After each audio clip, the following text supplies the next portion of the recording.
warahmatullahi wabarakatuh. Salam semangat dan bahagia Bapak Ibu guru di seluruh Indonesia. Saya Aminatul Zuhro, calon guru penggerak angkatan 7 dari TK Dewi Sartika Sumberarum Banyuwangi. Dalam kesempatan ini saya akan menyajikan sebuah video wawancara dengan kepala sekolah.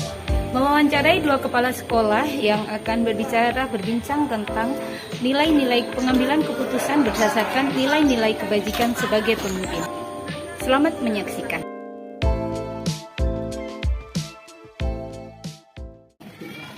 Assalamualaikum warahmatullahi wabarakatuh, Pak Sumari. Waalaikumsalam warahmatullahi wabarakatuh. Bagaimana kabarnya nih Pak Sumari? Alhamdulillah sehat, tetap semangat. Wah, tetap semangat ya. Tambah segar saja ini Bapak Sumari, luar biasa. Sudah hampir 60 tahun ya Pak ya? Kurang 1 tahun.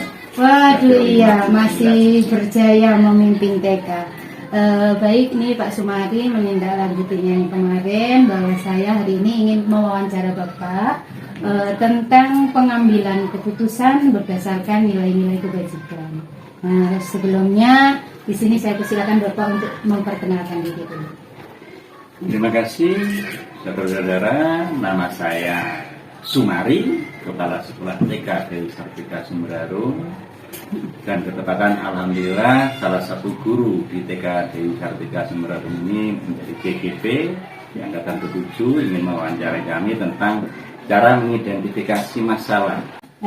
Terima kasih Pak Sumari perkenalannya. Jadi ini di sini nanti ada beberapa pertanyaan yang akan saya ajukan, dan di situ saya belajar Pak Bapak Sumari iya, tentang pengambilan keputusan. Yang pertama yang ingin saya tanyakan Bapak, selama ini Bapak memimpin sekolah TK Dewi Sartika ini, bagaimana caranya untuk mengidentifikasi kasus-kasus yang merupakan dilema etika atau moral? Iya. Saya mengidentifikasi masalah-masalah yang merupakan dilema etika atau bukan moral dengan cara mengenali dulu, adanya nilai-nilai yang saling bertentangan di lingkungan belajar atau sekolah. Setelah kita mengenali adanya nilai-nilai yang saling bertentangan, kemudian mengidentifikasi untuk dicarikan solusi atau pemecahannya untuk dijadikan dasar menjadi keputusan. Jadi gitu ya. Karena begitu. Jadi mengenali adanya nilai-nilai yang saling bertentangan itu paling pokok. Iya. Nilai yang bertentangan ya Pak ya. Itu menurut saya lah. Iya, betul Bapak. Terus jika ini Pak, misalkan ada kasus-kasus di mana ada dua kepentingan ini Pak ya, yang sama-sama benar gitu Pak, itu kan juga dilema banget ya Pak ya. Kalau menurut Pak Sumari yang menjadi prioritas utama untuk menyelesaikan itu gimana Pak? Kalau kami itu kan ada beberapa berpikirnya kita dalam menjalankan penggalangan teknis sekolah ini, terutama yang berkaitan dengan dilema etika atau bujukan moral, dengan cara yang mendasarkan saya ada 3 enggak? Yaitu berbasis hasil akhir. Itu kalau kami itu kesepakatan dengan stakeholder yang ada di lingkungan, terutama kita kan lingkungan sekolah, kita punya stakeholder yang ada, juga bisa berpikir berbasis peraturan dan juga rasa peduli. Jadi tiga berpikir ini yang kita acuan atau dasar untuk mengambil keputusan. Tapi kebanyakan di sini yang berbasis hasil akhir, terutama yang mayoritas yang kita gunakan setelah kami simpulkan kok seperti itu. Mengutamakan hasil akhirnya ya Pak ya. Oh gitu ya. Dengan harapan kalau sudah kita ambil keputusan akhirnya tidak ada masalah gitu. Baik. Kalau untuk langkah-langkahnya Pak yang selama ini Bapak lakukan untuk dalam pengambilan keputusan itu gimana Pak? Kalau langkah-langkahnya untuk yang pertama itu tadi kita akan sampaikan, mengenali adanya nilai-nilai yang saling bertentangan di lingkungan kita. Setelah dikenali, kemudian kita menentukan siapa saja yang terlibat dalam masalah tersebut. Dipanggil gitu Pak. Ada apa? Terus siapa yang terlibat? Kemudian mengumpulkan bukti-bukti yang relevan selama ini. Setelah siapa, ada apa, siapa, buktinya apa, kita kumpulkan jadi satu. Kemudian kita menguji benar atau salah hal tersebut. Kemudian sebab apa? Di pengujian itu kan ada sebenarnya paradigma ya. Ini antara individu dengan masyarakat, bisa rasa keadilan dan keasihan, kebenaran dan kesetiaan, jangka pendek, jangka panjang, sama betulnya mestinya. Gitu. Tapi kita menguji benar atau salahnya kan harus melalui melakukan prinsip-prinsipnya juga. Kalau yang kami gunakan adalah melakukan prinsip resolusi berpikir berbasis hasil akhir tadi. Iya. Yang terbesar Kemudian itu. kita kalau sudah berbasis hasil akhir, kadang muncul penyelesaian baru. Sudah ditulis, oh iya ya, ternyata ini lebih bagus. Itu kan namanya apa? Investigasi opsi. Investigasi Itu opsi. baru kita membuat keputusan. Nggih. Terus yang sudah kita putuskan, kita harus merefleksikan. Ini untuk acuan kasus yang berikutnya. Oh, gitu. Seandainya kita sudah punya kesimpulan seperti ini, ada kasus lagi, ini bagaimana cara menanggapinya? Nah, kita melihat keputusan tadi untuk direfleksikan di tingkat sanksi. Nggih, baik. Iya. Luar biasa ini Bapak Sumari nggih. Oke, baik, tadi langkah-langkah prosedurnya ya Pak ya. Kalau untuk yang sekarang ini Pak, hal-hal apa saja yang selama ini dianggap paling efektif Bapak dalam pengambilan keputusan untuk kasus-kasus yang dilema etika benar lawan benar. Terima kasih. Kalau kami selama ini memakai pendapatnya Ki Hajar Dewantara, ingat Sosung Tulodo, ingat Yo Mangun Karso, Tuturi Handayani. Itu membuat kita mengambil keputusan yang sangat mampu mendorong semua warga sekolah kalau itu kalau bisa kita terapkan. Iya. Dan paling akhir mengambil keputusan yang bisa mampu mendorong ke semua warga sekolah dan bertanggung jawab. Bertanggung jawab, okay. Itu yang efektif menggunakan adalah pendapat benar. Okay. Sementara kami buat pedoman kok enak itu loh, merasakan. Bagus, iya Pak ya Pak. Kalau tantangannya ini kira-kira tantangan dalam semua keputusan semua pasti ada tantangan, ada gunanya. Apalagi benar sama benar ya sama-sama benarnya kan. Ini menurut saya itu tantangannya kurang tersosialisasinya pemahaman tentang dilema etika dan bujuk moral di sekolah itu apa sih? Kadang kan kurang. Kita mensosialisasikan kadang-kadang kan. Ki podo bener podo apike. Nah, tapi sing dicikuk sing di kan karena kurang sosialisasi itu juga tantangan buat kami. Apalagi diperparah dengan sikap apatis terhadap dilema atau pengetahuan yang baru. Oh, ya. Istilahnya Pak masih mempertahankan paradigma lama. Ini itu ndak mau menerima paradigma baru. Nah, ini tantangannya seperti itu. Kita membuat keputusan yang bagus, tapi yang di bawahnya karena itu tadi tidak mau menerima hal yang baru, tetap paradigma itu juga tantangan buat kami. Baik. Jadi ini ya Pak ya, memang perlu sering berkumpul mungkin ya Pak ya, biar harus tersampaikan. Terutama sosialisasi Ya. Bisa lewat komite, bisa lewat sesama guru, kawan sejawat, stakeholder yang ada ini, jadi sama-sama tahu nanti enak kita. Iya baik Bapak, wah luar biasa ini. Ini Pak, dalam mengatasi itu tentunya apakah ada waktu tertentu? Oh ya. Untuk bisa menyelesaikan permasalahan-permasalahan. Jadi dalam menyelesaikan dilema etika dan bujuk moral ini harus kalau ini ya mengetahui permasalahannya. Setelah kita tahu ya permasalahan seperti ini, kita buat jadwal untuk mencari solusi. Kemudian kita analisa kasus yang cermat sesuai dengan langkah-langkah. Ini sangat berpengaruh terhadap hasil keputusan. Makanya dia harus dijadwal, ya, dijadwal, dianalisa kasusnya seperti apa, dicermati, disesuaikan dengan langkah-langkah yang tadi kami sebutkan tadi, itu akan mendapatkan keputusan yang sangat bagus, sangat pas. Jadwal itu apa per 6 bulan atau berapa gitu Pak waktunya? Mungkin. Jadwal itu kalau menurut kami lihat permasalahan yang ada. Gitu. Kan tadi kan yang pertama tadi kan kita lihat ada masalah pasti sebenarnya. Kan tidak setiap bulan setiap 6 bulan ada masalah. Jadi kalau ada masalah baru kita jadwal. Gitu, baik ya.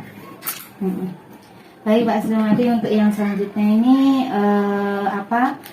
dari setiap pengambilan keputusan itu adakah seseorang atau mungkin faktor-faktor apa yang selama ini mempermudah, yang membantu penyelesaian masalah? Sementara yang kami pakai di sini faktor-faktor yang mempermudah untuk mengambil keputusan ini mengadakan pendekatan dengan tokoh-tokoh masyarakat di sekitar, ya, tokoh-tokoh masyarakat kita sekolah, terutama dengan pengurus yayasan. Sebab kita apalagi sekolah swasta, kita bernaung di bawah yayasan, otomatis kalau ada permasalahan yang sifatnya seperti tadi, ini dilema benar sama benarnya, bagaimana kita tidak lepas dari tokoh-tokoh masyarakat yang dari sekitar, khususnya dari yayasan. Itu alhamdulillah dengan cara seperti itu kok bisa berjalan keputusan. Oh gitu ya, luar biasa Pak ya. Jadi intinya mungkin ada penyelesaian dari yang lain gitu ya Pak ya, dengan berkumpul seperti itu ya. Baik Pak. Untuk yang selanjutnya nih Pak, dari semua hal yang sudah disampaikan, pembelajaran apa yang bisa dipetik dari pengalaman Bapak dalam pengambilan keputusan? Banyak aslinya. Dari hasil ini, kalau kita pelajari, kita pecahkan sangat banyak. Tapi intinya karena ini sifatnya untuk mengambil keputusan, jadi untuk mengambil keputusan diperlukan data-data yang lengkap. Itu inti. Ini apa inti? Ya, tidak hanya sepihak dan sebagainya, enggak. Diperlukan data yang lengkap. Kemudian yang berikutnya yang dapat kami peroleh, analisis terhadap hal-hal apa saja yang potensi akan terjadi di waktu yang akan datang. Ini sangat diperlukan juga. Sekarang seperti ini akan terjadi apa lagi ya, kita analisis. Nah, ini yang dapat kami peroleh kok seperti itu yang dapat gitu. Yes, mungkin kurang wajar, namanya manusia. Jadi kami juga mohon masukannya. Mudah-mudahan setiap kita ambil kebijakan atau keputusan ini bisa sesuai dengan yang kita harapkan. Terima kasih nih Bapak Sumadi, tentunya banyak ada hal-hal yang menarik ini tadi seperti filosofi KHD yang sehingga bisa membuat mereka lebih bertanggung jawab. Terima kasih Bapak Sumadi atas pembelajaran ini tentang pengambilan keputusan berdasarkan nilai kebajikan di TKD Wisata ini. Saya Aminatul Zulom mengakhiri wawancara ini. Alhamdulillah dan Assalamualaikum warahmatullahi wabarakatuh. Waalaikumsalam.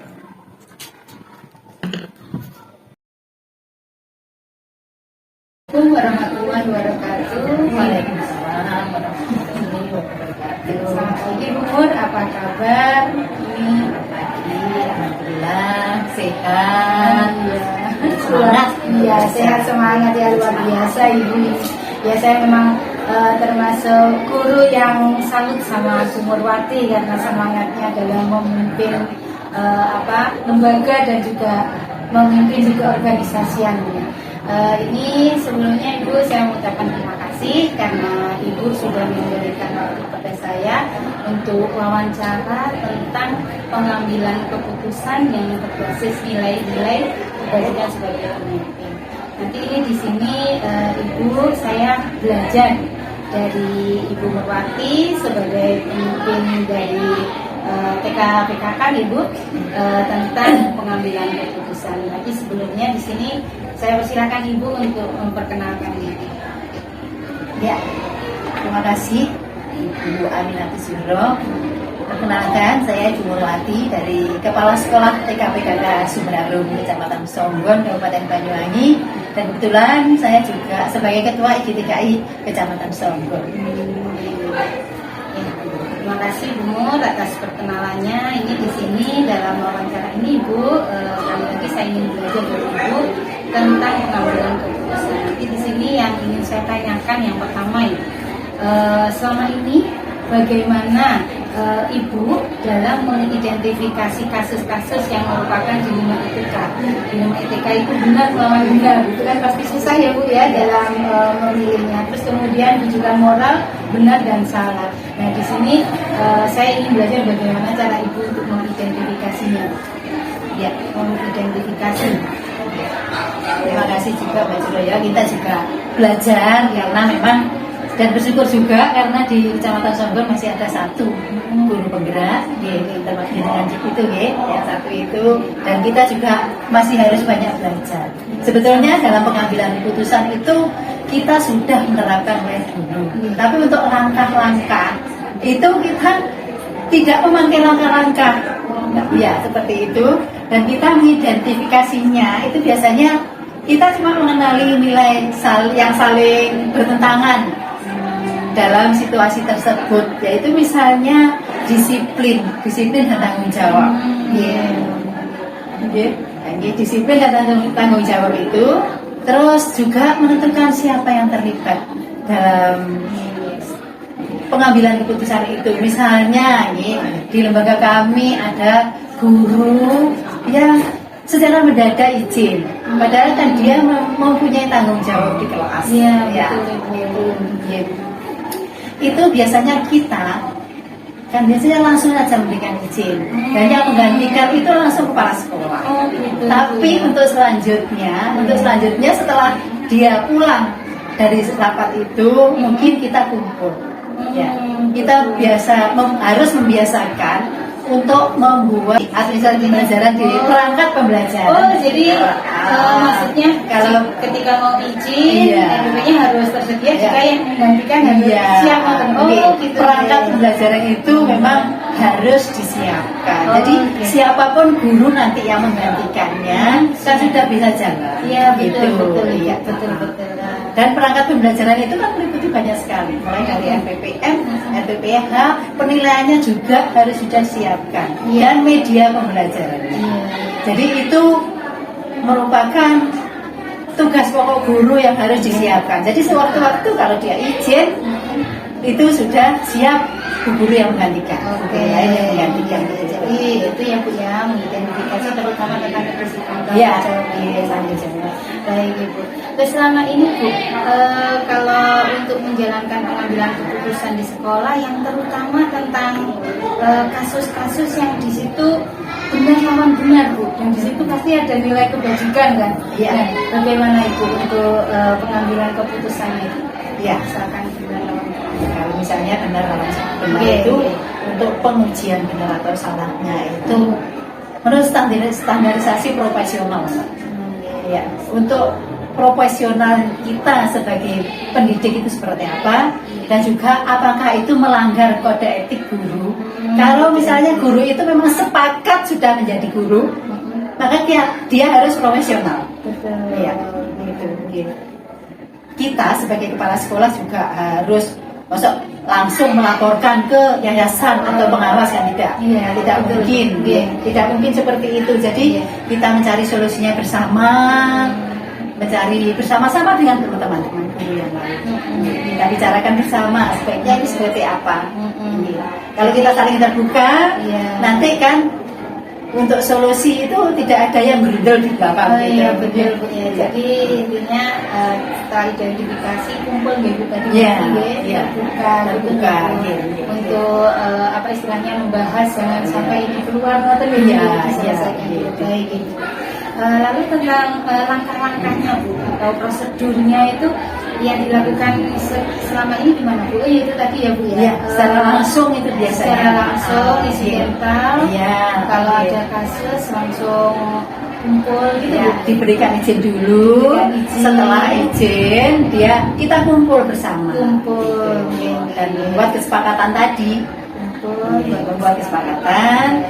Kalau mau izin, misalnya mendadak, persiapan di perangkat pembelajarannya harus sudah siap. Luar biasa ini Bu, memang dengan sekali ini. Dengan keterbukaan itu kita akan lebih ringan ya Bu benar kata Ibu, tidak ada berundel di belakang. Lalu hal-hal apa saja Bu yang selama ini dianggap paling efektif gitu? Biasanya kumpul itu mungkin ada lagi gitu. Kita mempunyai ketua yayasan yang bisa diajak ngomong, yang bisa diajak ngomong, dan dia memberikan solusi pastinya yang terbaik untuk kita di lembaga ini. Jadi pelibatan ketua yayasan gitu.